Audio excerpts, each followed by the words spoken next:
일단 이 사안 살펴보시기 전에 저는 천하람 의원님 칭찬해드리고 싶어요. 잘하신 것 같습니다. 왜냐하면 지금 피의자 신분인 가해 중대장이 이 사건이 처음 공론화됐을 때부터 이번 훈련병 기수 입소 이전부터 가혹행위를 계속 자행을 해왔다. 구체적으로 특히나 완전 군장 상태로 계단 띵뛰기를 시켰다더라. 중간에 토하는 사람이 있었는데 그럼에도 불구하고 막 매로 때리면서 빨리 오라가라고 그렇게 다그쳤다. 이런 구체적인 대본 내용이 있었지 않습니까? 근데 사실 양당에서 이 사건에 대해 가지고 조속히 해결해달라 지금 이것만 자꾸 이야기를 하셨지.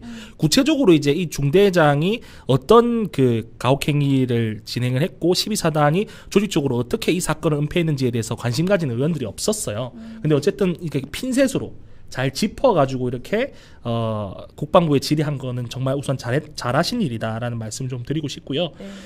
우선 병사가 쓴 거든 간에요. 아니면 훈련병이 쓴 거든 간에 일단 군대 내에서 생산된 서류는 일단 원칙적으로 군 기록물입니다. 자, 군 기록물이기 때문에 함부로 목적 없이 폐기하면 안 됩니다. 자, 그래서 함부로 목적 없이 폐기하면 안 되기 때문에 뭐 개인정보가 들어있어서 파기했다 뭐 이런 식으로 말도 안 되는 변명을 지금 12사단 측에서 덧붙이는 게 아닐까라는 그런 생각이 드는데요. 설문조사라고 하는 것은 설문조사를 한 것 자체로 설문에 동의했다라고 보잖아요. 그리고 설문조사 항목에 이 설문조사를 제출하는 것에 대한 동의 아니면 뭐 최소한 뭐 이름을 쓰는 칸이 있다든가 이런 것으로 기본적으로 설문조사 참여하는 것만으로 설문조사 제출하고 그 결과에 대해서 뭔가 추가 증언을 한다든가 아니면 이것이 공론화됐었을 때 뭐 본인이 나서서 증언한다든가 비공개로 뭐 조사에 협조한다든가 이런 것에 대한 기본적인 동의가 다 전제로 깔려 있는 건 아닙니까? 아니면 뭐 옛날 군대처럼 뭐 도화지 그냥 하나 주고 말한 대로 써라 이렇게 했다고 해서 어쨌든 써서 제출을 했다는 거 아니에요. 그렇다고 하면은 병사들이 처음에 이걸 썼을 때부터 사실 이 설문조사 내용이 이걸 바탕으로 해서 이 감찰부를 통해서 사단본부로 올라가는 것에 대해서 훈련병들이 다 동의를 했기 때문에 그렇게 쓴 거란 말입니다. 자, 근데 자발적으로 써서 낸 것을 도대체 사단에서 무슨 권리로 이거를 자발적으로 이것을 파기하는지 저는 그게 이해가 안 된다는 말씀 좀 드리고 싶고요. 사단이 아니라 차라리 감찰부가 이거를 폐기를 했으면은 감찰 과정에서 이러한 제보들이 도움이 안 된다. 차라리 이런 변명이라도 할 수 있을 것 같은데 감찰의 직접적인 대상이죠. 제가 아까 본부라고 지금 계속 표현을 합니다만 본부라고 정확히 안 나왔습니다. 편의상 사단본부라고 이야기를 할게요.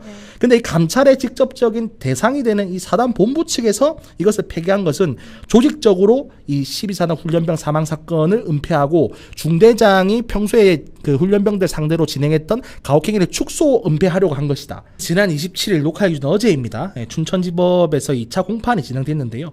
관례상 이제 이번에는 증인과 그리고 관계자인 유가족 측을 불러서 진술 청취를 하는 그런 순서였습니다. 뭐 일반적으로 이제 2차 공판 때는 이런 순서를 다 일반적으로 거치게 되고요. 자, 이 2차 공판 이후에 나왔던 여러 언론 보도를 종합해서 말씀드리자면요.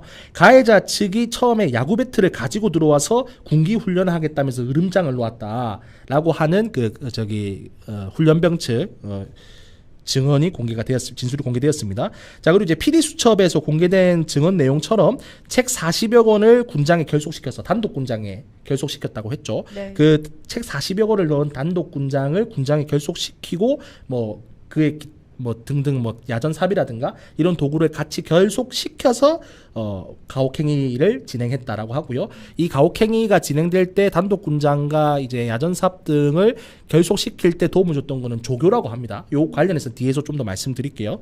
자, 그래서 이제 구체적으로 사망 훈련병이 쓰러진 뒤에도 중대장이 지속적으로 폭언을 했다. 이렇게 알려져 있습니다. 현재 증언에 따르면. 구체적으로는 어떤 내용인가요?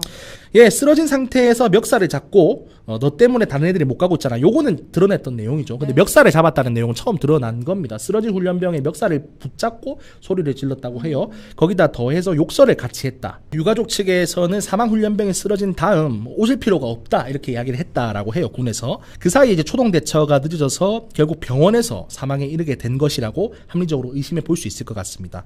자, 그리고 이제 추가로 함께 이제 가혹행위를 당했던 병사들 같은 경우에도 현재 이제 외상후 스트레스 증후군 PTSD에 시달리고 있다면서 가해자들의 엄벌을 재판부에 다시 한번 호소했습니다. 네, 그럼 가해자 측 입장은 어떤가요? 예, 가해 중대장은 여전히 완전 군장에서 단독 군장과 야전사업 등을 결속시키는 것을 지시하지 않았다라고 일방적으로 지금 주장을 하고 있는 상태고요. 가해 중대장은 이제 완전 군장에 단독 군장 등을 결합할 때 본인이 이 내용을 지시하지 않았다라고 했다라고 지금 어거지로 지금 주장을 하고 있는 그런 상태인데요. 그 앞서 나온 그 증언들을 종합해 보자면 조교들이 이걸 싸는 과정에서 도움을 줬다라고 해요. 자, 그럼 우리가 상식적인 관점에서 생각을 해볼 때 훈련소 조교들은 대부분 기간병이란 말입니다. 이 기간병들은 1년 있다가 집에 갈 사람들이란 말입니다. 네. 근데 이 집에 1년 있다가 갈 사람들이 도대체 무슨 이유로 중대장이 지시하지도 않았는데 완전 군장에다가 책을 막 넣어가면서 무게를 늘리는 그런 행위를 할 이유가 저는 전혀 없다라는 거죠. 그렇죠. 이거는 중대장이 지금까지 나온 그 사이코패스틱한 성향 때문에 이 훈련병들에게 악의적으로 고통을 줄 목적으로 지시를 했고 조교들은 그 중대장의 지시에 성실하게 따랐다. 라고 이제 보이는 것이 합리적이다라는 말씀 좀 드릴 수 있을 것 같고요. 네. 지금 이렇게 변명을 일삼는 거야말로 제가 볼 때 인간으로서 일말의 양심이 없는 것이다. 그리고 이제 제가 여러 차례 말씀드리지만은 이것도 형 가중 요인이다.